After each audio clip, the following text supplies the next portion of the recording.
माझं स्पीच चालू करण्याच्या अगोदर दोन डिस्क्लेमर्स.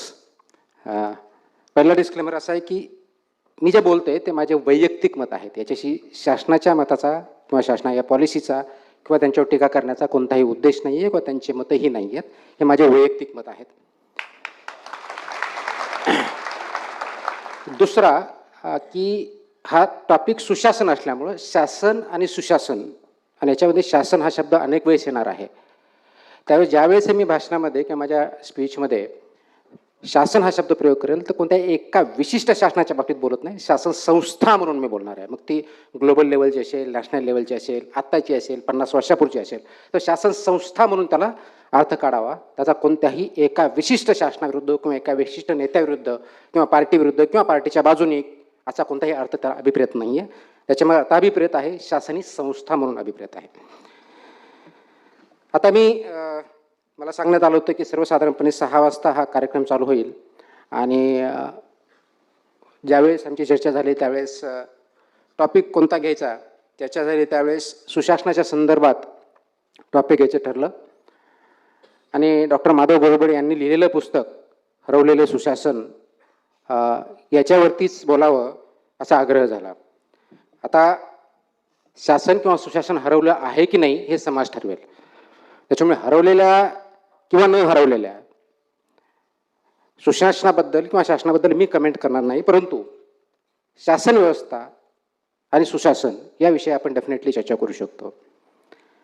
माझा उद्देश आज आपल्यासमोर बोलण्याचा एवढाच आहे की ज्या उद्देशानं समाज जगतो, मग तो भारतीय समाज असेल, महाराष्ट्र असेल, पुण्यातला असेल किंवा जागतिक स्तरावरचा असेल, ती संकल्पना आपल्याला व्यवस्थितपणे समजून घेण्याची गरज आहे. त्या संकल्पनेच्या आधारावरती ज्या प्रिन्सिपल्सवरती व्हॅल्यूजवरती आपण सध्याची स्थिती काय आहे आणि पुढं कसं गेलं पाहिजे याच्यावरती विचार करण्याची गरज असते. आजकाल आपण शासन हा शब्द विकासाच्या जे डिबेट्स चालू आहे, डिस्कोर्स चालू आहे, याच्यावरती खूप मोठ्या प्रमाणात ऐकत असतो आणि समाजामध्ये जागतिक स्तरापासून अगदी लोकल गावापर्यंत किंवा वॉर्डपर्यंत रादर सोसायटीपर्यंत, सोसायटी ज्या आपल्या अनेक मोठ्या असतात तिथपर्यंतही याचा वापर होतो, याच्यावरती चर्चा होते आणि बऱ्याच अंशी कल असा असतो की समाजामध्ये जे काही आज अवगुण आहेत, जे काही प्रॉब्लेम आहेत, त्याला सर्वस्वी शासन जबाबदार आहे. आता बघण्याचा दृष्टिकोन का झाला याच्यावरती विचारमंथन होणं गरजेचं आहे. तर मुळामध्ये शासन म्हणजे काय हे कदाचित थिओरिटिकल वाटेल, पण ते समजून घेणं गरजेचं आहे. तर शासन म्हणजे एक इन्स्टिट्यूशन नाही आहे, ती काही एक मोनोलिथिक स्ट्रक्चर नाही आहे, हे डायनॅमिक असतं. शासन म्हणजे एक निर्णय घेण्याची प्रक्रिया आणि घेतलेला निर्णय राबवण्यासाठी जी प्रक्रिया असते अवलंबली जाते ते म्हणजे शासन. मग ते ग्लोबल स्तरावरचं असेल, राष्ट्रीय स्तरावरचं असेल, लोकल स्तरावरचं असेल, अगदी सोसायटी किंवा गाव पातळीच्या स्तरावरच असेल. आता ह्याच्याविषयी शासनाची आपण डेफिनेशन करतो आणि आपण ज्यावेळेस सुशासनाची अपेक्षा करतो त्यावेळेस आपल्यासमोर काय चित्र दिसतं. कारण आपण 21व्या शतकात 4थ्या इंडस्ट्रियल रेव्होल्युशनच्या काळातून आपण त्याच्यामध्ये राहत असून त्या 4थ्या इंडस्ट्रियल रेव्होल्युशनचा जाणतेपणे किंवा अजाणतेपणे आपण भाग आहोत आणि हा भाग असताना सुशासन याच्यावरती किंवा शासन याच्यावरती आपण खूप मोठ्या प्रमाणात चर्चा करतो, परंतु ती कन्स्ट्रक्टिव्ह असते का, डिरेक्शन असते का, खरोखर त्याच्यावर डिस्कोर्स होतो का. मला असा अभिप्रेत आहे की याच्यावरती खूप चांगल्या प्रकारचा डिस्कोर्स होणं गरजेचं आहे, विचारमंथन होणं गरजेचं आहे आणि त्याच्यातून एक कन्स्ट्रक्टिव्ह प्रोग्राम, एक टाइम बाउंड प्रोग्राम होणं गरजेचं आहे, ज्याच्या माध्यमातून आपल्याला अभिप्रेत असलेला समाज या सुशासनाच्या माध्यमातून आपण आणू शकतो आणि आणू शकत असू तर कशा पद्धती आणू शकतो, त्यासाठी काय केलं पाहिजे याच्यावरती विचार करण्याची गरज आहे. आता हे गुड गव्हर्नमेंट, बॅड गव्हर्नमेंट म्हणजे थोडक्यात आपण सुशासन किंवा कुशासन हे आपण जर समजलं तर ही काय नवीन संकल्पना नाही आहे. आपल्याला एक एक्झाम्पल देतो. 1337 आपल्यापैकी काही जणांनी वाचलं असेल तर मला माहीत नाही, 1337 ते 1339 या 2 वर्षाच्या काळामध्ये एक इटलीमध्ये लोरेंझेटी नावाचा एक पेंटर होता, आर्टिस्ट होता. आणि 1337 ते 39 या 2 वर्षाच्या काळामध्ये त्यांनी एक भित्तीपत्रक तयार केलं, त्याला फ्रेस्को पेंटिंग असं म्हणतात. आणि ते भित्तीपत्रक काय होतं, तर 3 भिंती होत्या, म्हणजे ही एक भिंत आणि अशा 2 भिंती, याच्यावर त्यांनी पेंट केलेलं होतं. समोरची जी भिंत होती त्याच्यावरती राजा बसलेला होता, सिंहासन होतं, म्हणजे आजच्या टर्ममध्ये सांगायचं झालं तर गव्हर्नमेंट. त्यावेळेस किंगशिप होती म्हणून तो राजा आला. समोर आपण जसे बसलेला आहात तशी पब्लिक दिसते त्या पेंटिंगमध्ये. म्हणजे समोरच्या भिंतीवरती राजा दिसलेला आहे, समोर पब्लिक दिसते. उजव्या बाजूच्या भिंतीवरती काही पेंटिंग्ज आहेत आणि डाव्या बाजूच्या पेंटिंगवरती वॉलवरती काही पेंटिंग आहेत.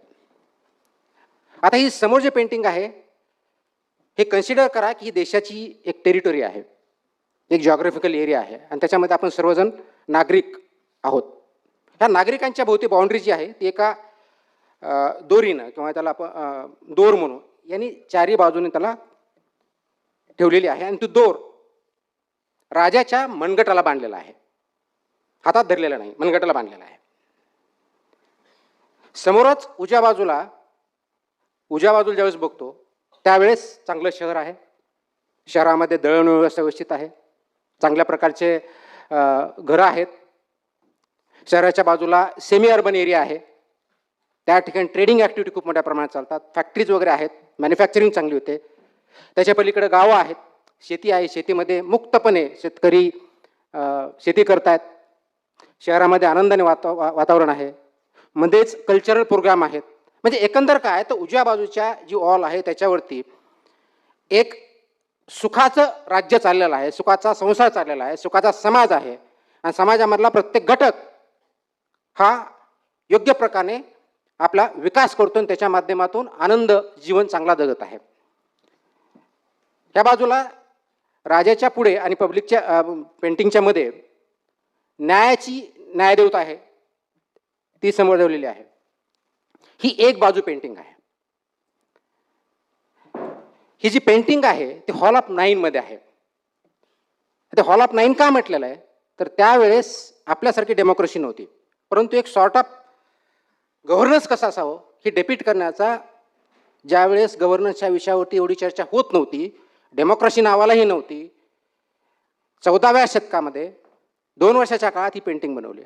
आणि हॉल ऑफ 9 का म्हणतात तर कारण त्यावेळेस 9 ट्रेडर्स, इन्फ्लुएन्शियल ट्रेडर्स होते, ते रूल करण्यामध्ये राजाला तिथला गव्हर्नन्स करण्यामध्ये मदत करत होते आणि म्हणून ते हॉल ऑफ 9 असं म्हणतात.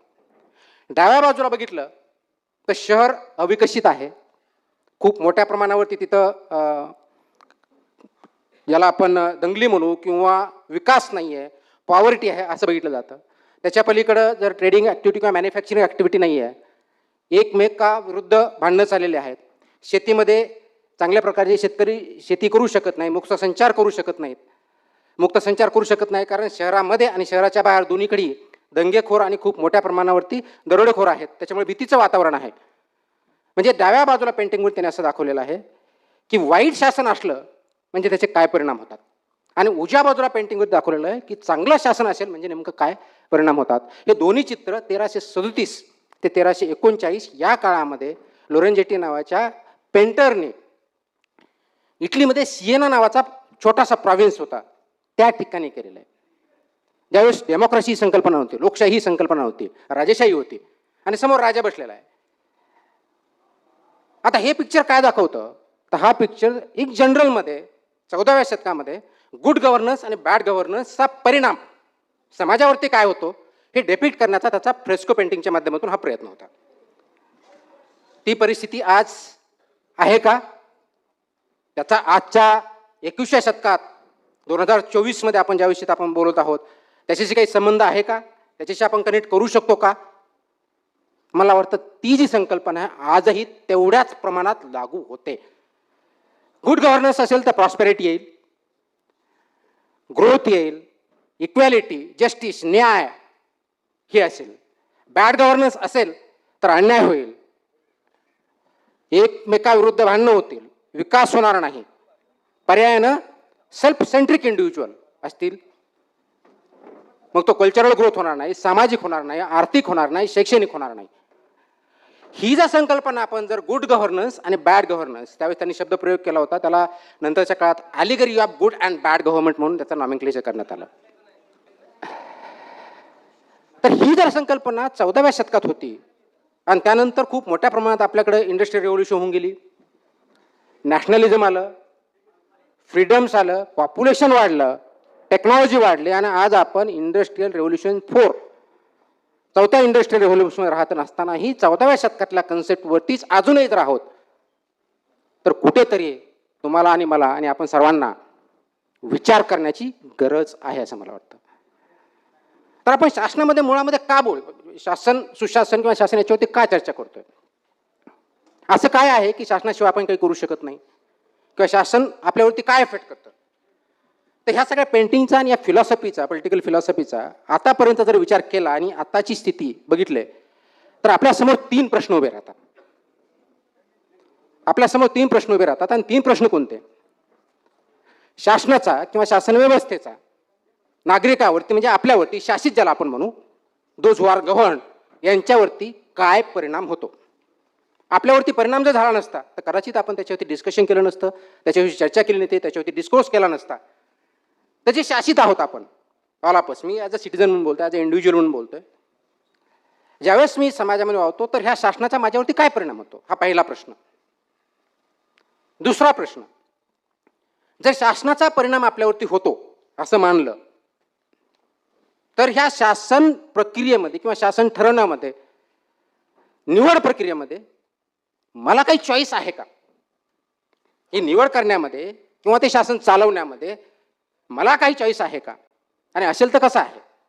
आणि तिसरा प्रश्न, एखादं शासन हे चांगलं आहे की वाईट आहे, गुड ऑर बॅड, हे मी कसं ठरवणार? ते मी ओळखणार कसं? याच्याविषयीच आहे. मला वाटतं गुड गव्हर्नन्स किंवा स्टेट आणि सिटिझन्स, राज्य आणि नागरिक, लोक, राज्य आणि समाज, good governance versus bad governance किंवा गव्हर्नन्स परसे, याचा संबंध असेल तर ह्या फक्त 3 प्रश्नाशी संबंध आहे. आणि या 3 प्रश्नाची जर आपण उकल करू शकलो तर निश्चितच आपला कन्सेप्ट हा क्लिअर होईल की गुड गव्हर्नन्स म्हणजे काय, बॅड गव्हर्नन्स म्हणजे काय, गुड गव्हर्नन्स करण्यासाठी काय अपेक्षित आहे. कारण आता कुणाला विचारलं तर शासनाबद्दल हार्डली एनीबडी, आता मला माझे इंट्रोडक्शन देताना की बदल्या खूप झाल्या, त्याच्यावर टाळ्या वाढल्या, पण there nothing to clap about to be transferred more than expected. Normal course of ॲक्शनपेक्षा जास्त जाणं म्हणजे टाळ्या वाजवणं, this is nothing something good. तर ह्या 3 प्रश्न याची जर उकल आपण करू शकलो तर मला वाटतं आपल्याला गव्हर्नन्स आणि गुड गव्हर्नन्स हे जर कळलं तर आपण त्याच्यावरती निश्चित उपाययोजना. कारण काय, कुठे जायचंय हे जर माहीत नसेल आणि ते कुठे जायचंय तर पहिला प्रश्न आहे की आपण बऱ्याच वेळेस आपण कुठे जायचं ठरवतो, हा तिकडे जायचंय, मग कसं जायचं, आपण या पद्धतीने जाऊ, या मार्गाने जाऊ, पण मुळातला जो प्रश्न तो आपण विचारत नाही, आपण तिकडं का जायचंय, वाय. म्हणजे गुड गव्हर्नन्स पाहिजे. माझा प्रश्न असा आहे, गुड गव्हर्नन्स का पाहिजे, रादर गव्हर्नन्स का पाहिजे आणि गव्हर्नन्स काय हे समजून जर घेतलं नाही, म्हणजे हे 3 प्रश्न जर आपण समजून घेतले नाही तर आपण जे बोलतोय, चर्चा करतोय, याला खूप सबस्टॅन्टिव्ह स्वरूप आपण देऊ शकणार नाही आपल्या वैयक्तिक जीवनामध्ये, सार्वजनिक जीवनामध्ये, मग तो अगदी सोसायटी लेवलला असेल, फॅमिली लेवलला असेल, व्हिलेज किंवा नॅशनल आणि ग्लोबल लेवलला असेल. कारण आजचं कालचं गव्हर्नन्स हे खूप कॉम्प्लेक्स झालेलं आहे. इट इज नॉट लिमिटेड की तुम्ही म्हटलं की सोसायटी तर सोसायटी पुरतं मी समजू शकेल, बाकी सोसायटी मला घेणं नाही, असं नाही होऊ शकत. किंवा आपलं राज्य दुसऱ्या राज्याच्या विरुद्ध बोलू शकतं किंवा करू शकतं, किंवा भारत देश अमेरिका, रशिया, चायना यांना कन्सिडर न करता आपल्या पॉलिसी बनवू शकतो, असं नाही आहे. कारण इंटरकनेक्टेड वर्ल्डमध्ये राहतो आपण, त्याला ग्लोबल म्हणतो. त्याच्यामुळे ग्लोबल गव्हर्नन्स टू लोकल, त्याला ग्लोकल आजकालच्या टर्म्स म्हणतो, तो त्या लेवलपर्यंत गेलेला आहे. म्हणून हे 3 प्रश्न समजून घेणं गरजेचं आहे आणि 3 प्रश्नाची उत्तरं समजून घेणं गरजेचं आहे. तर पहिला प्रश्न मी जो म्हटलं की शासनाचा मानवी जीवनावर म्हणजे आपल्यावरती नागरिक म्हणून किंवा शासित म्हणून याच्यावरती काय परिणाम होतो. आता ज्यावेळेस हा विचार करतो, असं आहे का की माझा शासनाचा काही संबंध नाही आहे, त्याच्यामुळे शासनाला जे करायचं ते करावं, मी त्याच्याकडे पाठ करतो आणि मला वाटेल ते मी करतो आणि मी समाजामध्ये चांगल्या पद्धतीने राहू शकतो, अशी परिस्थिती आहे का? नाही आहे. त्याचं कारण असं आहे की शासनाचा प्रत्येक निर्णय आणि धोरण याचा आपल्या जीवनावरती डिरेक्टली किंवा इनडिरेक्टली खूप मोठ्या प्रमाणावरती परिणाम होत असतो. कारण ते सेप त्याप्रमाणे, त्याचं डिरेक्शन त्याप्रमाणे असते. कोणताही डिसिजन घ्या, यू टेक एनी डिसिजन, जो पब्लिक पॉलिसी झाला म्हणतो, जो डिसिजन म्हणतो, तो निर्णय, त्या निर्णयाचा परिणाम समाजावरती, प्रत्येक माणसावरती होतो. अगदी मॅरेजेस वाढवायचं असेल त्याच्यावरती मतमतांतर होऊ शकतात, फॅमिली प्लॅनिंगचे प्रोजेक्ट असतील त्याच्यावरती होऊ शकतात, टॅक्स वाढवायचा असेल त्याच्यावरती होऊ शकतात, स्कीम असून डिस्ट्रीब्युटिव्ह जस्टिसच्या बाबतीत असेल त्या बाबतीत होतात, स्पर्धा परीक्षा MPSC UPSC मधलं एज वाढवायचं कमी करायचं याच्यावरती होऊ शकतात. तो शासनाचा प्रत्येक निर्णय हा आपल्याला अफेक्ट करतो, परिणाम करतो. तो किती प्रमाणात करतो तो डिपेंड्स, कोणता निर्णय आहे, त्याच्या कोणत्या कॅटेगरीमध्ये आपण बसतो त्या दृष्टीने बघायचा असतो. पण डेफिनेटली निर्णयाचा परिणाम होतो, तो डीपवरती होतो, वाईड होतो, थ्रूआउट लाईफ असतो, जन्मल्यापासून असतो, जन्माला मृत्यूपर्यंत असतो. मग हे जर असेल तर आपण हे म्हणू शकत नाहीये की परिणाम होत नाही का. परिणाम होतो, तो कसा होतो याच्यावरती आपण विचार केला पाहिजे. म्हणून शासनाने या दोघांमधलं रिलेशन असतं, याला डीपमध्ये की त्याला याच्या गाभ्यात, ह्या प्रश्नाच्या गाभ्यात जर जायचं म्हटलं तर असं म्हणता येईल की वैयक्तिक सुख, जे आपण प्रत्येकजण म्हणतो की मला आपण सुखाच्या पाठीमागे लागलो, मला हॅपीनेस पाहिजे, सॅटिस्फॅक्शन पाहिजे. वैयक्तिक सुख आपण ज्या प्रयत्न करत असतो, ह्या वैयक्तिक सुखामध्ये शासन प्रणालीचा काय आणि कसा परिणाम होतो, आणि ही शासन प्रणाली ठरवण्यामध्ये माझी काही निर्णय क्षमता आहे का याच्यावरती विचार करणं गरजेचं आहे. आणि म्हणून ती शासन प्रणाली जर विकास होत असेल, तर मी विचार जर होत असेल, शासन प्रणाली माझ्यावरती अफेक्ट करत असेल, परिणाम करत असेल, तर ते शासनाचे जे निर्णय आहेत, निर्णय क्षमता आहे, निर्णय प्रक्रिया आहे, ही योग्य प्रकारे झाली पाहिजे. आता योग्य प्रकारे म्हणजे नेमकं काय, हा एक मोठा प्रश्न असतो. त्यांनी जो निर्णय घेतला आहे शासनाने, तो योग्य की अयोग्य हे कसं ठरवायचं, हा तिसरा प्रश्न आहे. म्हणजे आपण मी जो म्हटलं की तिसरा प्रश्न जो आहे की एखादं शासन चांगलं किंवा वाईट, एखादा निर्णय चांगला किंवा वाईट हे कसं ठरवायचं, तर ते ठरवण्याचे काहीतरी क्रायटेरिया पाहिजेत. तर आपण तिसऱ्या प्रश्नामध्ये होतो. पहिला प्रश्न असा आहे की परिणाम होतो, परिणाम होतो, सखोल होतो. कारण शासनाचा प्रत्येक निर्णय हा आपल्या पूर्णपणे जीवनशैलीशी निगडीत असतो. असा एकही निर्णय नाही आहे की ज्याच्यावरती आपल्यावरती परिणाम होणार नाही. पूर्णपणे जीवनशैली आणि आपल्या जीवनामध्ये विकास कशा पद्धतीने होतो, कोणत्या पद्धतीने होतो, आपल्याला शिक्षणाच्या किती संधी भेटतात, आर्थिक ग्रोथ किती होतो, किंवा मला फ्री ट्रेड करता येतो की नाही, मी बोलू शकतो की नाही, माझं वैयक्तिक स्वातंत्र्य जे आहे, लिबर्टी ज्याला म्हणून, लिबर्टी ऑफ थॉट असेल, लिबर्टी ऑफ एक्सप्रेशन असेल, एका भागातून दुसऱ्या भागात जायचं असेल, याच्यावरती शासन निर्णयाचा परिणाम होत असतो. आणि शासन म्हणजे कोण असतं, तर ते डेमोक्रेसीच्या माध्यमातून आपण आज रिप्रेझेंटेटिव्ह डेमोक्रेसी, कारण डिरेक्ट डेमोक्रेसी पॉसिबल नाही आहे, कारण सगळेजण एकत्र येऊन निर्णय घेण्याची जी डेमोक्रेसी होती ग्रीसच्या एथेन्समध्ये चालू झाली त्यावेळेस होती, कारण त्यावेळेस पॉप्युलेशन कमी होतं. आज आपल्या इथं पुण्यात जरी एकत्र यायचं म्हणलं तरी शक्य नाही, डिसिजन मेकिंग शक्य नाही, म्हणून आपण रिप्रेझेंटेटिव्ह डेमोक्रेसीमध्ये आलो. तर आपले जे रिप्रेझेंटेटिव्ह आहेत आणि ते इम्प्लिमेंट करण्याचं काम जे वेगळे अधिकारी करतात, वेगवेगळ्या संस्था करतात, त्यांच्या माध्यमातून ही डेमोक्रेसी, हे निर्णय होत असतात. म्हणून दुसरा जो याला निगडीत प्रश्न येतो की ज्याच्या माध्यमातून, म्हणजे शासन जे आहे आपण निवडून देतो, म्हणजेच आपण आपल्या वतीने ते काम करतात, कोणासाठी, आपल्यासाठीच करतात. ती निवडून देण्याच्या माझ्यामध्ये हा दुसरा जो प्रश्न आहे, ते मला निवड आहे का, मला चॉईस आहे का. ज्यावेळेस मी म्हणतो की मला चॉईस आहे डेमोक्रेसीमध्ये, every citizen is as important as other, प्रत्येकाला एक वोट आहे. मग आम्ही काय करतो, इलेक्शन घेतो, पिरियॉडिकल इलेक्शन घेतलं म्हणजे वोट करतो, आणि परत पुढच्या 5 वर्षांनी इलेक्शन झालं त्यावेळेस परत वोट करतो. एक तर त्यांना कंटिन्यू करतो किंवा बदलतो. मधल्या 5 वर्षात काय करतो, हा प्रश्न आहे. म्हणून निवडीचा अधिकार आहे का, हा खूप संवेदनशील प्रश्न आहे. का संवेदनशील आहे, मतमतांतर खूप आहेत, पण मी ज्यावेळेस निवडून देतो, कशाच्या आधारे देतो, कोणत्या कार्यक्रमाच्या आधारे देतो, कोणत्या उद्देशासाठी देतो, इंडिव्हिज्युअल उद्देशासाठी देतो का सार्वजनिक उद्देशासाठी देतो. आणि हे शासन 2 वर्ष 5 वर्ष जे काही टेन्युअर असेल ते चालू असताना त्याच्यावरती लक्ष ठेवण्याचं जे सर्वात महत्त्वाचं काम नागरिकांचं असतं, समाजाचं असतं, ते आपण करतो का. शासनाच्या प्रत्येक कृतीवरती आपण विचारमंथन करायचं असतो, प्रत्येक निर्णयाचा परिणाम काय होतो ह्याचं इव्हॅल्युएट करायचं असतं, ते आपण करतो का.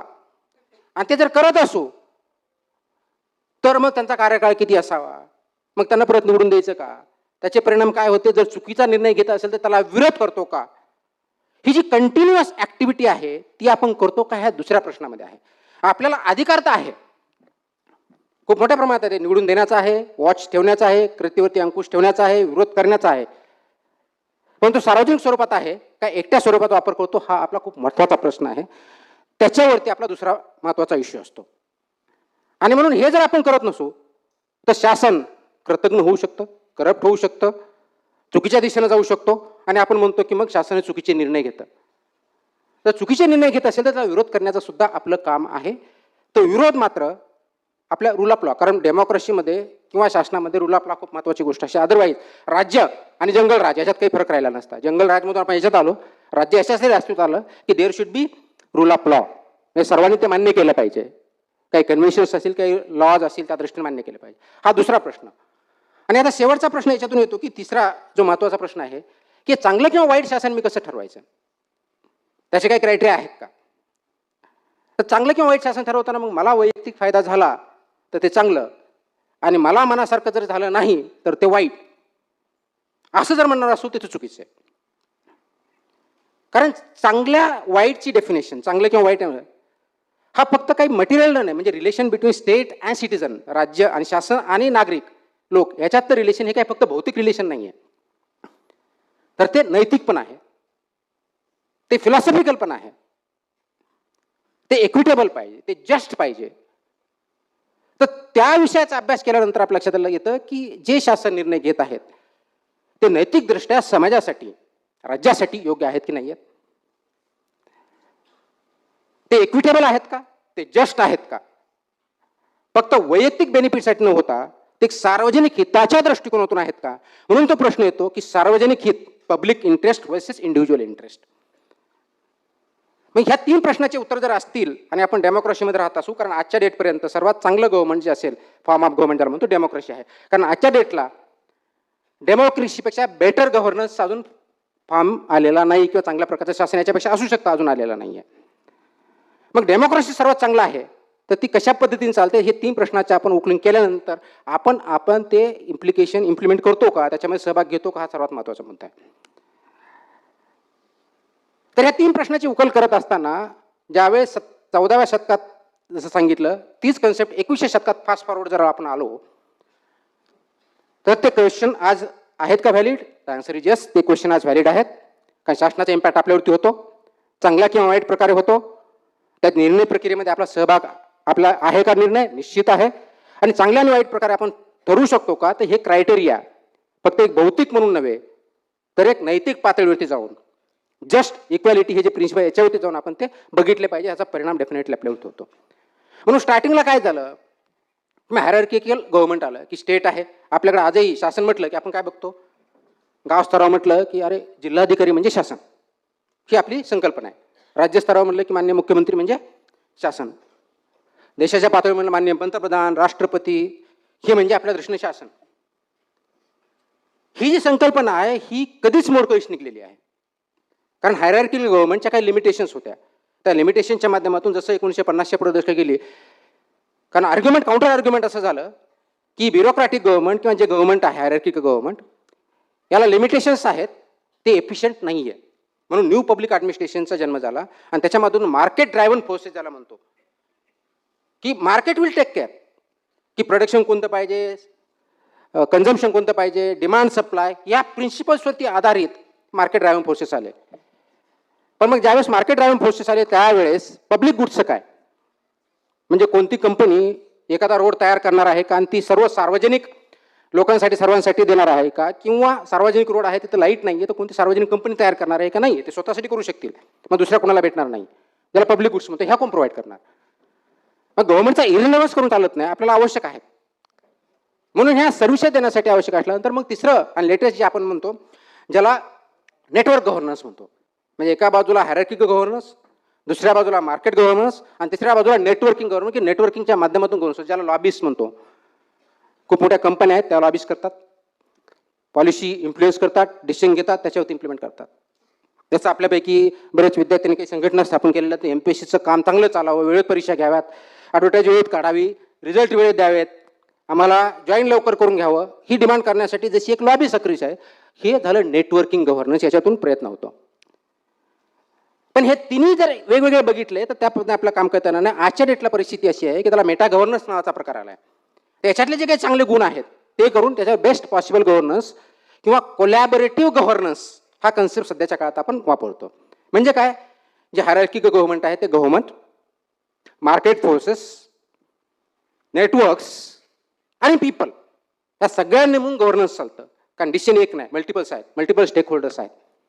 म्हणून जर आठवत असेल अगोदरच्या काळात कंपनी चालवताना शेअर होल्डर्सचा खूप महत्त्वाचा असायचा. आता शेअर होल्डर्स महत्त्वाचे आहेत पण त्यापेक्षा महत्त्वाचे स्टेक होल्डर्स हा झालेला आहे. म्हणजे फक्त ओनर्स जे आहेत ते महत्त्वाचे नाही तर स्टेक होल्डर्स महत्त्वाचे आहेत, त्याच्यामध्ये त्यांचा कोणाचा सहभाग आहे.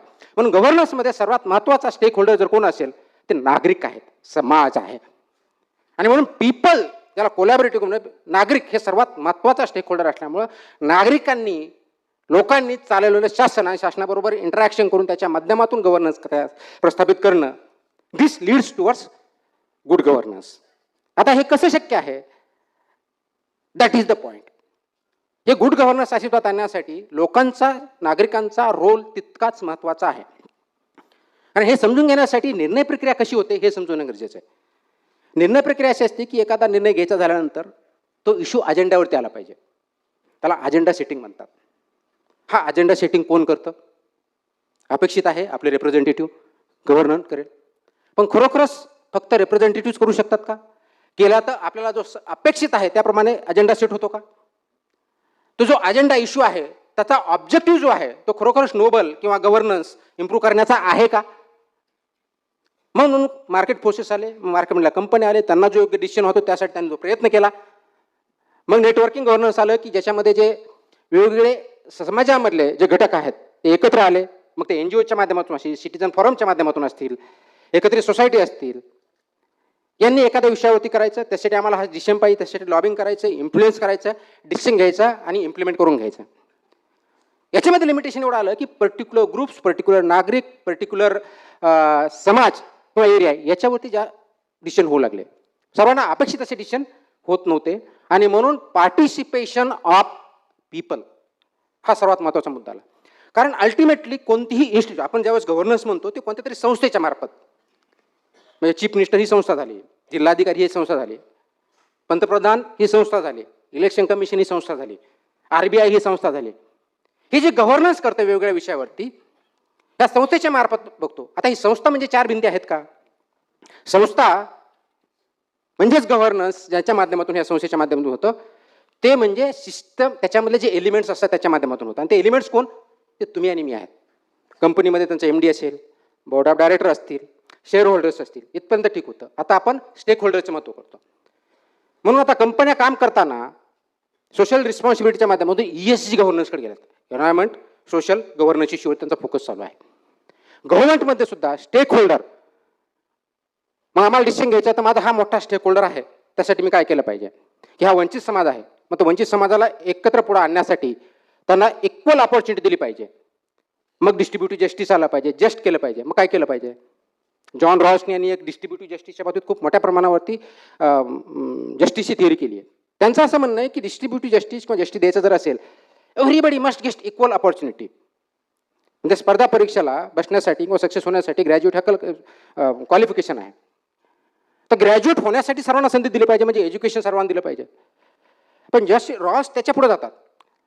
तो व्यक्ती त्याच लेवलचं एज्युकेशन जो कॉन्व्हेंटमधला, मुंबईमधला, दिल्लीमधला व्यक्ती, एक श्रीमंत घरातला व्यक्ती मुलगा घेऊ शकतो, त्या स्तरावरचं एज्युकेशन त्याला दिलं जाऊ शकतं का? त्या लेवलपर्यंत त्याची स्थिती काय इथपर्यंत जाऊन बघावं लागेल, त्यावेळी जस्टिस होईल असं म्हटलं जातं. मग आपल्या भारत देशामध्ये एवढ्या मोठ्या प्रमाणावरती डायव्हर्सिटीज आहेत, इनइक्वॅलिटीज आहे, पॉवर्टी आहे, एवढे प्रॉब्लेम्स आहेत. मग एवढे असताना हे जस्टिस देण्यासाठी शासनानं काम करण्याचे गरजेचं आहे. आणि म्हणून आपण ते शासन वेगवेगळे निर्णय घेऊन त्यांना मदत करत असतं की प्रत्येकाला इक्वल अपॉर्च्युनिटी भेटली पाहिजे आणि इक्वल अपॉर्च्युनिटी भेटण्यासाठी त्यांना इम्पॉवर केलं पाहिजे. आणि ती इम्पॉवरमेंटची प्रक्रिया सतत चालू असल्यामुळं आपल्यामध्ये बदल घडलेले आहेत. कदाचित ते आपल्याला अपेक्षित तेवढ्या स्पीडने, अपेक्षित त्या क्वालिटीचे नसतील. ते का नसतील? तर डिसिजन मेकिंग प्रोसेसमध्ये, गव्हर्नन्सच्या प्रक्रियेमध्ये आपला सहभाग, मी परत म्हणतो सहभाग, पार्टिसिपेशन, कन्सल्टेशन नाही, पार्टिसिपेशन किती असतं हा खूप महत्त्वाचा भाग आहे. आणि म्हणून ते एखादा इश्यू आपल्या अंगाशी आल्यानंतर खूप आपण तडफेन उठतो, की पुण्यामध्ये जसं मी आता याच्यावरती बोलणारच आहे, एमपीएससी परीक्षा खूप मोठ्या प्रमाणावरती वारंवार आंदोलन होत असतात, परीक्षा डेट, डबल परीक्षा वगैरे वगैरे. वाईट आहे का? बिलकुल वाईट नाही, कारण तुमचा जस्टिस भेटण्यासाठी तुम्ही ते फाईट केलं पाहिजे. But is that the objective? I will come to that. तर ही जस्टिस देण्यासाठी जी संकल्पना आहे, इक्विटेबल राईट्स देण्यासाठी, तुमच्या जीवनावरती परिणाम करण्यासाठी जे निर्णय आहे त्याच्यामध्ये आपण सहभागी आहोत का? आणि कॉन्स्टंटली सहभागी आहोत का? एक वेळेस मतदान केलं म्हणजे नाही. जसं मी सांगितलं की त्याच्यावरती लक्ष ठेवणे, त्याच्या कृतीवरती लक्ष ठेवणे, जे निर्णय होतील, निर्णयाचे परिणाम काय होतील, ते जर नेगेटिव्ह होत असतील तर ते रोलबॅक करायला लावणे, त्याला विरोध करणे, हे आपलं कर्तव्य आहे. हे आपण करत आहोत का? हा खूप महत्त्वाचा विषय आहे. आणि मग त्या दृष्टीने जर आपण केलं, त्याला पार्टिसिपेटिव्ह गव्हर्नन्स जे म्हणतो. Not only representative government, representative आहेच आहे, कारण इनडिरेक्ट डेमोक्रेसी आहे. सगळेजण एकत्र मिळून निर्णय घेणं शक्य नाही. कदाचित तेवढं नॉलेज आपल्या प्रत्येक व्यक्तीकडे नसतं. जे टेक्निकल एक्सपर्टीज आहेत त्यांच्याकडे काही गोष्टी असतील, तुमच्याकडे काही गोष्टी असतील, या सगळ्यांचं नॉलेज एकत्र करून बेस्ट डिसिजन ज्याच्यामुळे समाजावरती चांगला परिणाम होईल, इक्विटेबल असेल, न्याय भेटेल आणि सर्वांसाठी सारखा कायदा असेल, रूल ऑफ लॉ ज्याला म्हणू, डिस्क्रिमिनेशन नसेल.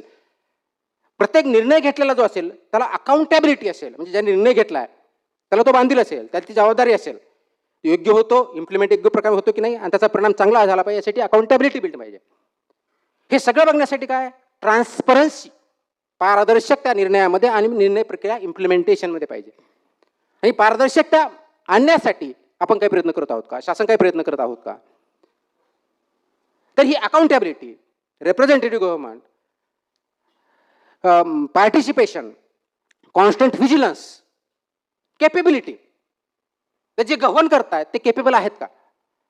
त्यांना आपणच निवडून दिलेलं आहे, किंवा अधिकारी जे असतात ते कोणत्या तरी स्पर्धा परीक्षेच्या माध्यमातून निवडून तिथं जातात, ते योग्य आहेत का? योग्य माणसाला योग्य ठिकाणी पोस्टिंग दिले का? त्याप्रमाणे तो काम करतोय का?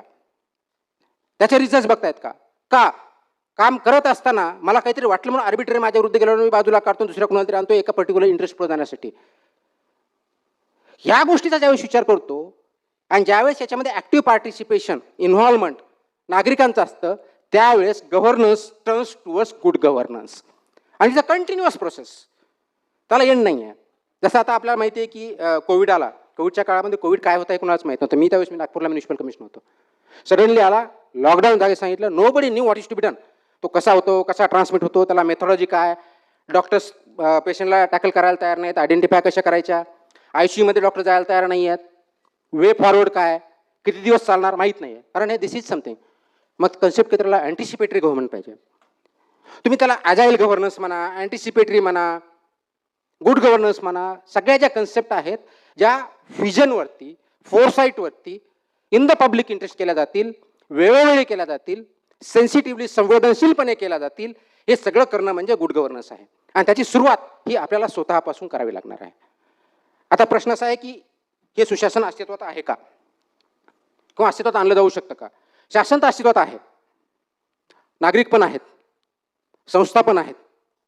मग प्रॉब्लेम कुठे? म्हणजे सिस्टम मधले सर्व पार्ट आहेत. संस्था आहे ज्याच्या माध्यमातून हे शासन होणार आहे, संस्था चालक आहेत, म्हणजे टिळक स्मारक मंदिर आहे तर इथं ट्रस्टीज आहेत, त्यांना कसं चालवायचं आहे, कुणाला भाड्याने द्यायचं आहे, कितीने भाड्याने द्यायचं आहे, त्याचा वेळ काय असणार आहे, रूल्स रेग्युलेशन्स आहेत. तसं आपल्या शासनाच्या बाबतीत आहे. कॉलेज असेल तर कॉलेजच्या बाबतीत आहे. त्याच्यामध्ये काम करणारे किंवा रोल परफॉर्म करणारे नागरिक आहेत, एम्प्लॉईज आहेत.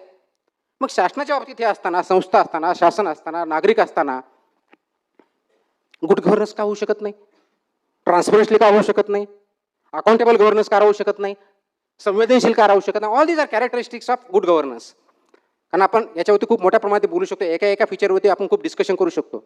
माझी अपेक्षा असते की याच्यावरती विचार करण्याची गरज आहे आणि त्याची विचार स्वतःपासून सुरुवात करण्याची गरज आहे. उदाहरण मी अनेक देऊ शकतो, अनेक चांगल्या प्रकारचे प्रोजेक्ट होतात, फक्त ते आयसोलेशनमध्ये होतात. So let's take example. आता किती वेळ आहे माझ्याकडे? कारण सर्वसाधारणपणे 1 तास बोलावं असं नाही. माझ्यासाठी भरपूर बंधन आहेत.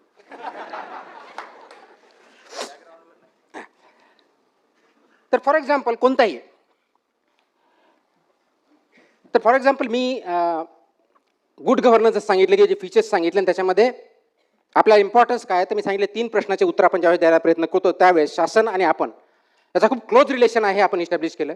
त्याच्यामध्ये आपला निर्णय प्रक्रियेमध्ये आपल्याला चॉईस आहे का आहे, हे चॉईस करायचं का म्हणजे डाव्या बाजूचं भित्तीपत्रक चॉईस करायचं का उजव्या बाजूचं करायचं हे आपल्याला माहिती आहे. आणि म्हणून त्या भित्तीपत्रकामध्ये जसं की मनगटाला दोरी बांधली आहे म्हणजेच there is a direct relation between public and government आणि ते हातात नाही दिलेलं बांधलेलं आहे. म्हणजे गव्हर्नमेंट हे पब्लिकला बांधलेलं आहे, रिस्पॉन्सिबल अकाउंटेबल हा त्याचा अर्थ आहे. विचार करा 1337 14वें शतक, आज आपण 21व्या शतकात आहोत. कन्सेप्ट तोच आहे. त्यावेळी डेमोक्रेसी सुद्धा नव्हती, थोड्याफार प्रमाणात रिन्यासा मुवमेंट त्यानंतर चालू होत होत्या. त्याच्या परिणामात म्हणजे अगदी एथेन्समध्ये जिथं डेमोक्रेसी सुरू झाली त्याच्या व्यतिरिक्त त्या ठिकाणी सुद्धा हा कन्सेप्ट आला नाही. हा सिएना ह्या प्रॉव्हिन्समध्ये एका पेंटरने प्रोजेक्ट केला आणि त्याचे परिणाम 20व्या शतकात बघितलं. 1900 वर्ल्ड वॉर फर्स्ट नंतर नाझी जर्मनी आली. कितीक लोकांना प्रॉसिक्यूट केलं गेलं बॅड गव्हर्नन्स. उदाहरण ग्रेट लीप फॉरवर्ड चायनामध्ये 60-70च्या दशकात झालं. भुकेमुळे लोक किती, कुणी सांगतं 20 लाख मेले, कुणी सांगतं 50 लाख मेले. नंबर इमॅटेरियल खूप मोठ्या प्रमाणात आहे. आणि त्याच शतकामध्ये वर्ल्ड वॉर फर्स्टच्या अगोदर अमेरिकेचा सारखा देश युनायटेड स्टेट्स ऑफ अमेरिका हे माहीत नव्हतं, परंतु त्यानंतर वर्ल्ड वॉर सेकंड नंतर आणि पर्टिक्युलर कोल्ड वॉर नंतर only super power in the world आहे. त्याचा जन्म सुद्धा त्याच शतकामध्ये झालेला आहे.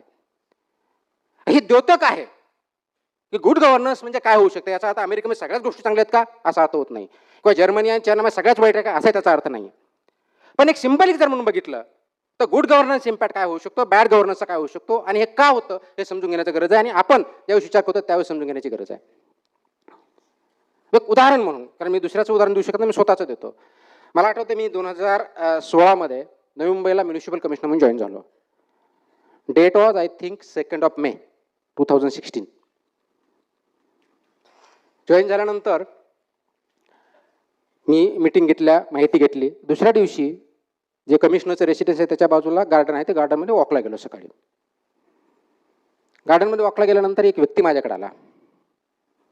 त्याने म्हटलं सर मला आपल्याशी बोलायचं आहे. मला आश्चर्य वाटलं, कारण पहिला किंवा दुसरा किंवा 2-4 दिवस झालेले असतील, एक्झॅक्टली आय डोंट रिमेंबर, पण एक पहिल्या 8 दिवसातली गोष्ट आहे. म्हटलं बोला काय इश्यू आहे.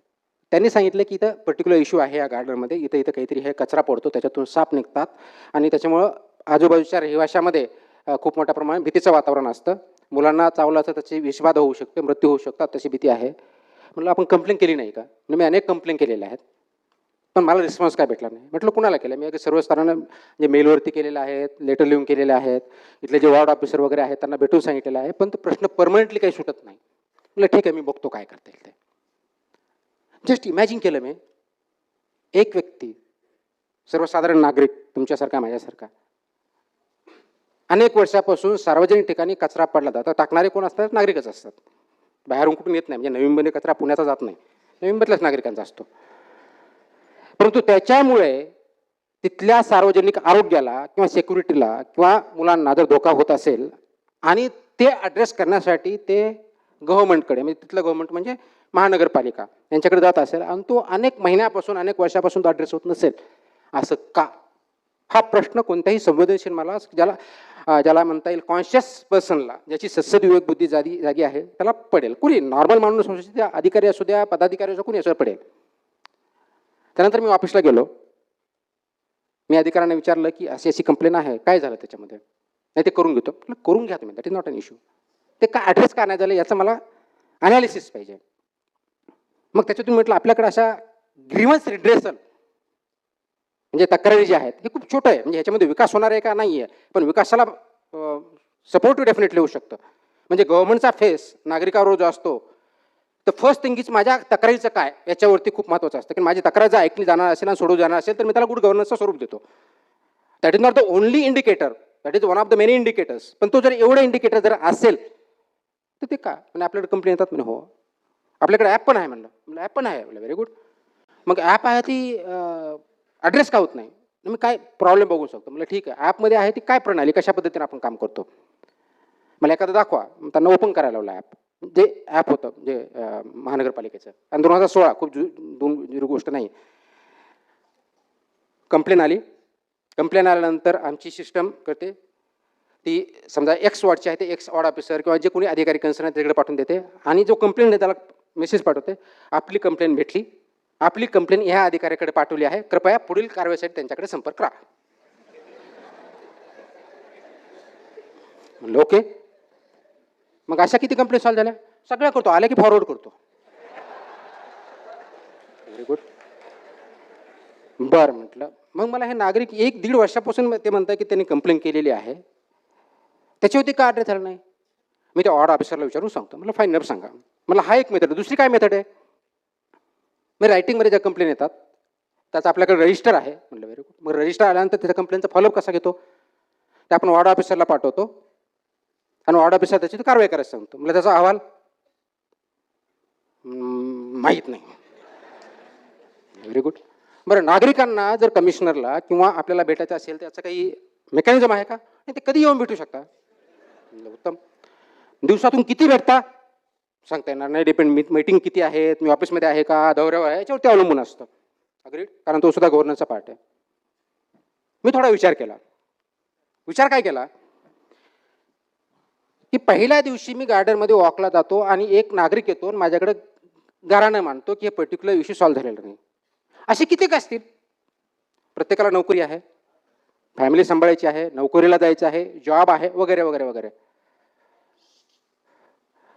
मग काय केलं पाहिजे असं मी विचारलं. आपण असं गार्डनमध्ये जाऊन लोकांच्या घरांना नाही काय ऐकू शकत?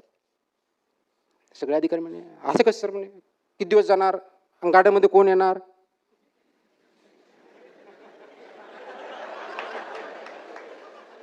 मग आपला तो वेळ नाही, आपण 10 ते 6च्या दरम्यान जायचं का सकाळी जायचं, कसं करणार? मग लोक वॉकसाठी येतात, मग ते गाराणे कसे मांडणार? त्यांना प्रश्न असतात. मला खरोखरच प्रश्न पडला की असा आता जर मला नागरिक जाताना बोलतोय, त्याला जर एक प्लॅटफॉर्म करून दिला तर काय होऊ शकेल? म्हणजे आपण एक एक्सपेरिमेंट करूयात. आपण दर शनिवारी सकाळी 7 वाजता प्री डिसाइडेड ठिकाणी, म्हणजे 8 दिवस अगोदर तिथं बॅनर लावून टाकायचे त्या गार्डनला की पुढच्या शनिवारी सकाळी 7 वाजता कमिशनर इथे येणार आहेत, ज्यांना आपल्या कंप्लेंट द्यायच्या त्यांनी तिथं यावं. ते म्हणजे सर दररोज सकाळी शनिवारी सकाळी 7 शनिवारी सुट्टी असते. म्हणलं हो असते, म्हणूनच जायचं. म्हटलं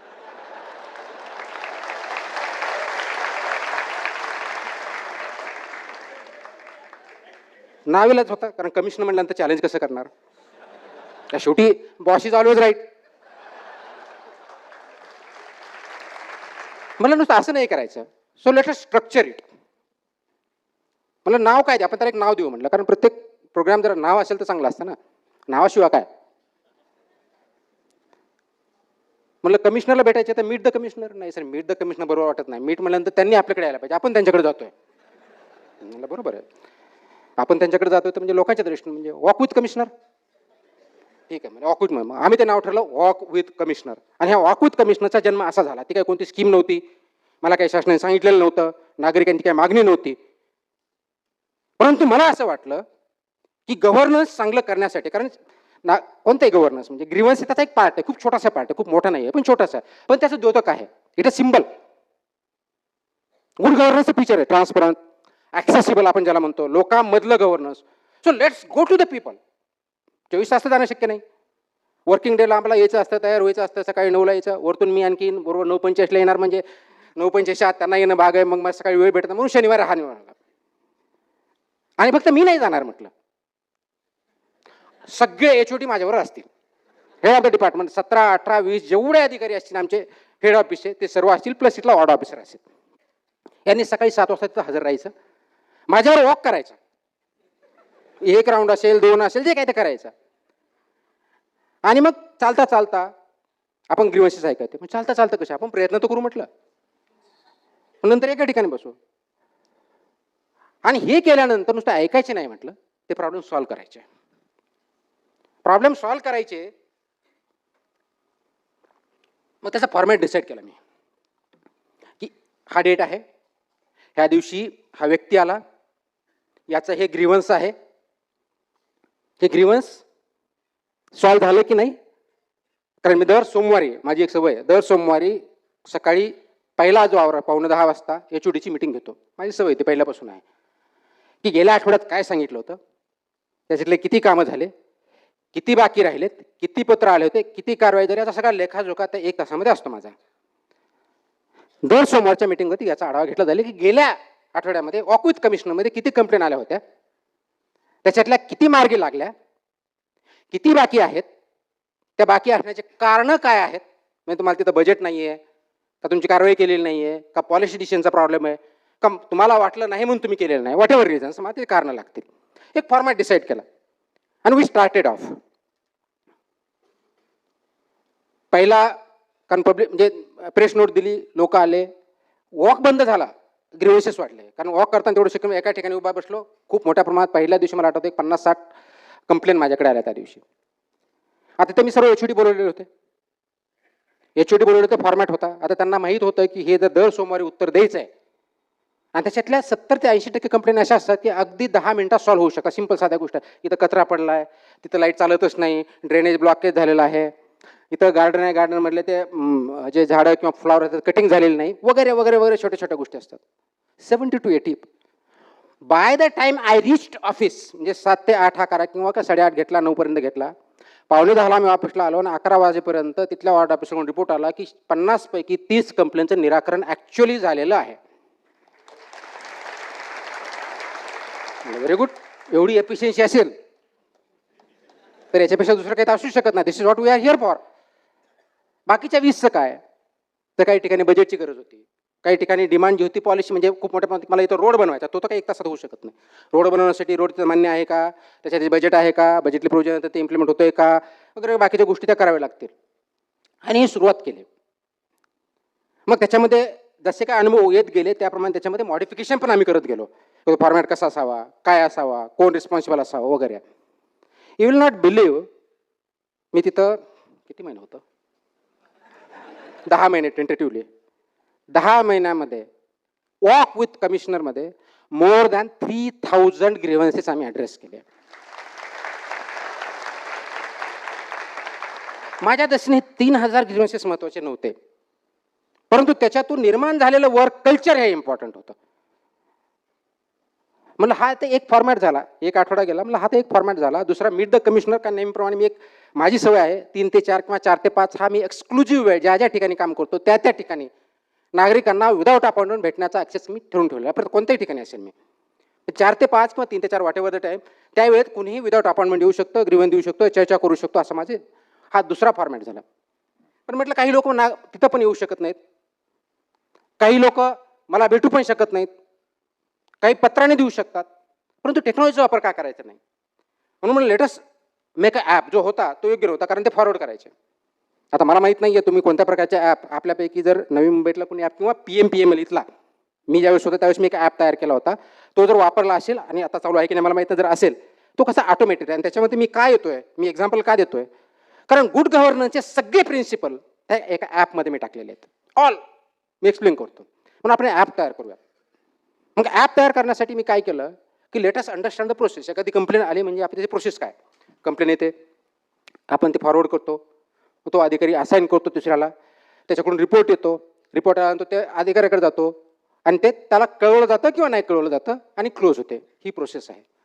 म्हणजे लेखी कंप्लेंट ज्या येतात त्या ॲड्रेस का होत नाहीत, कारण 50% पेक्षा जास्त कंप्लेंट एका अधिकाऱ्याकडे गेला की तो लिहून पाठवतो, ही कंप्लेंट ह्या विभागाशी संबंधित नाही, त्या विभागाकडे आहे, तिकडे याचा पाठवली येते. 50% कंप्लेंट अशा बाजूला जातात. आणि म्हणून व्यक्ती 1 वेळेस फॉलो करतो, 2 वेळेस करतो, 3 वेळेस करून सोडून देतो. किती जणांकडे जाणार, कारण मला लिमिटेशन आहे, माझं कुटुंब आहे, मला नोकरी आहे, माझा व्यवसाय आहे, मी किती फॉलो करणार. परत साहेब आले, भेटतील नाही भेटतील उत्तर, हा एक प्रकार. असं का होतं, त्याचं बेसिक कारण असं आहे की अकाउंटेबिलिटी फिक्स नसते किंवा अकाउंटेबिलिटी फिक्स केली जात नाही. जबाबदारी जरा म्हणून एक व्यक्ती जर त्याला जबाबदार असेल आणि त्यांनी काम जर केलं नाही, त्याला त्याची पनिशमेंट जर भेटणार असेल आणि if he or she is held responsible, response वाढतो. दुसरी गोष्ट, जे काही येतं त्याचं पिरियॉडिक रिव्ह्यू होणं गरजेचं असतं. त्याच्यावरती काय झालं, काय अडचणी आल्या, त्याला मदत करणं अपेक्षित आहे, ही दुसरी गोष्ट झाली.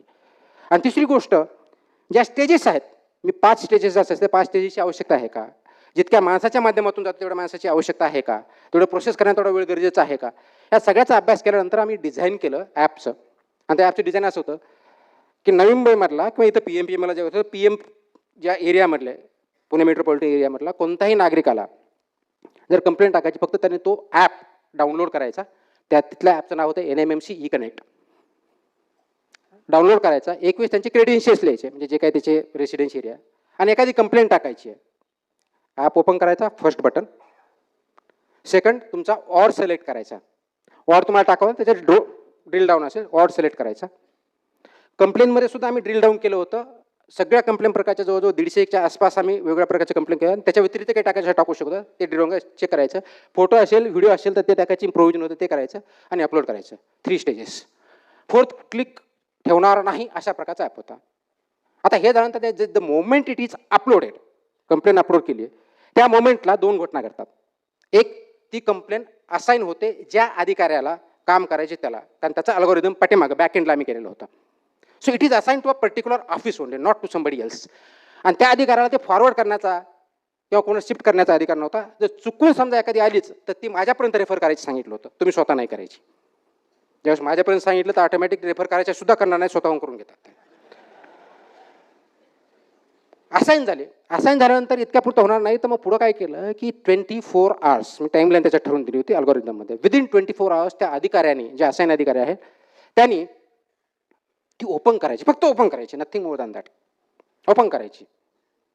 कारण कंप्लेंटकडे कोणी बघितलं तर पाहिजे, वाचलं तर पाहिजे. आणि त्याची पहिली स्टेप म्हणजे कंप्लेंट काय बघितलं पाहिजे, त्यासाठी ओपन करायची. म्हणजे पत्र आलं तर आम्ही काय करतो, टिक पाठवून दिलं, वाचत सुद्धा नाही. तर याच्यामध्ये तुम्ही ओपन करा. आता ओपन केलं म्हणजे वाचलं असं सिस्टमद्वारे दिसतं की याच ओपन आहेत. जर समजा त्या अधिकाऱ्यांना 24 आवरमध्ये ओपन केली नाही तर 24 आवर फर्स्ट सेकंडला that complaint will automatically escalated to higher officer.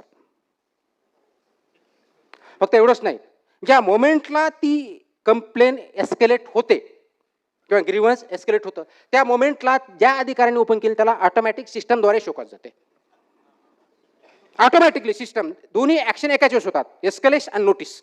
Escalate to higher officer, notice to the concern officer.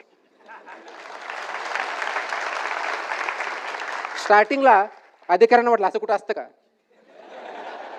पहिल्या 8 दिवस एवढ्या नोटीस गेल्या की ते परेशान झाले की ओपन करायला लागले. कारण शेवटी अकाउंटेबिलिटी आहे, तुमचा इफेमरल रोल आहे, तुमच्यावरती ऍक्शन घेण्यासाठी तुम्हाला डॉक्युमेंट तयार करावं लागतं. ते डॉक्युमेंट ऑटोमॅटिकली सिस्टमद्वारे तयार होत होतं. मग त्याचा फॉर्मॅट मी व्यवस्थित ठरवून दिला होता, जो रूल्समध्ये बसला आहे तो फॉर्मॅट व्यवस्थित करून टाकला होता. जसं गेलं की फक्त त्याचं नाव टाईप ऑटोमॅटिकली व्हायचं, ऑटोमॅटिक कोणाला डिस्कशन नव्हतं, ऑटोमॅटिक सिस्टममध्ये जायचं आणि ते त्याच्या नावावरती ॲड ऑन होत जायचं. त्याचं उत्तर पण मला येणं अपेक्षित होतं. समजा त्यांनी ओपन केली तर मग त्या कंप्लेंटला depending on complaint 3 to 7 days आणि काही केसमध्ये 3 आठवडे 4 आठवडे असा वेळ दिला होता. कारण काही गोष्टी ज्या असतात प्लॅनिंग डिपार्टमेंटच्या, बिल्डिंगच्या, त्याला खूप वेळ लागतो, त्याला त्या अनुषंगाने दिलं होतं. त्या 3, 5, 7 डेज 90% याच्यामध्ये त्यांनी ते उत्तर द्यायचं, म्हणजे कंप्लेंट ॲड्रेस करून उत्तर द्यायचं. जर तिथंही समजा त्यांनी त्या वेळ पाळली नाही तर सेम प्रोसेस अजून एस्केलेट होणार, नोटीस जाणार. सेम जी ओपन नाही केली तीच, उत्तर नाही दिलं तर होतं. उत्तर दिलंच तर नागरिकांना उत्तर जाणार. आणि इन बिटवीन नागरिकाला हे माहिती की ज्या मोमेंटला अपलोड केली त्या मोमेंटला ते कोणत्या अधिकाऱ्याकडे गेली, त्याच्याकडे ट्रॅकर होतं की तुमच्या यांच्याकडे अधिकार आहे, इतक्या वाजता गेलेली आहे. त्या कोणत्याही क्षणी तुम्ही ओपन करून बघू शकता तुमच्या कंप्लेंटचं स्टेटस काय आहे, त्याचं उत्तर आलं आहे का. उत्तर आलं तर तुमच्यावरती येईल, तुमच्या जे काही ईमेल दिला असेल, फोन असेल किंवा व्हॉटएव्हर दिलं असेल त्याच्या माध्यमातून आपल्याला येईल. उत्तर आल्यानंतर नागरिकाला, कंप्लेनंटला ही आम्ही मुभा दिली होती की तुम्ही त्या उत्तराशी सहमत आहात का असहमत आहात. Are you satisfied or not satisfied. तर 2 बटन समोर यायचे, सॅटिस्फाईड किंवा अनसॅटिस्फाईड.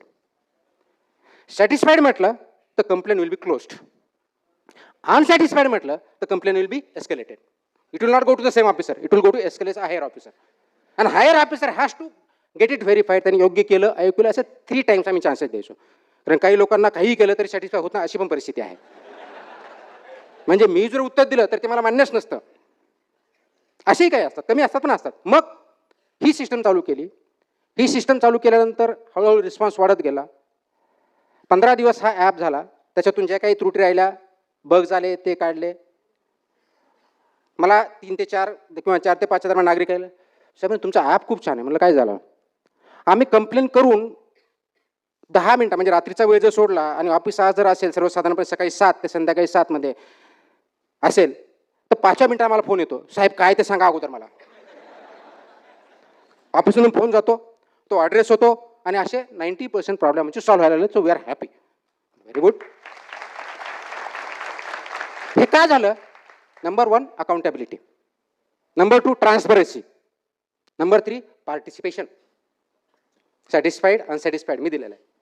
आणि सर्वात महत्त्वाचं याच्या व्यतिरिक्त आणखी एक त्याच्यामध्ये होतं की जो कंप्लेनंट आहे तो कंप्लेनंट याला त्या उत्तराबद्दल किंवा सर्व्हिसबद्दल स्टार रेटिंग द्यायचा आम्ही ऑप्शन दिलेला होता की 5 स्टार केले होते. 1 स्टार वर्स्ट, 5 स्टार बेस्ट. आणि असे star at the end of the year वर्षभरातून जे येतील they will be accounted for writing the ACR or the report of the concern officer. हे सिस्टमद्वारे तयार केलेलं होतं.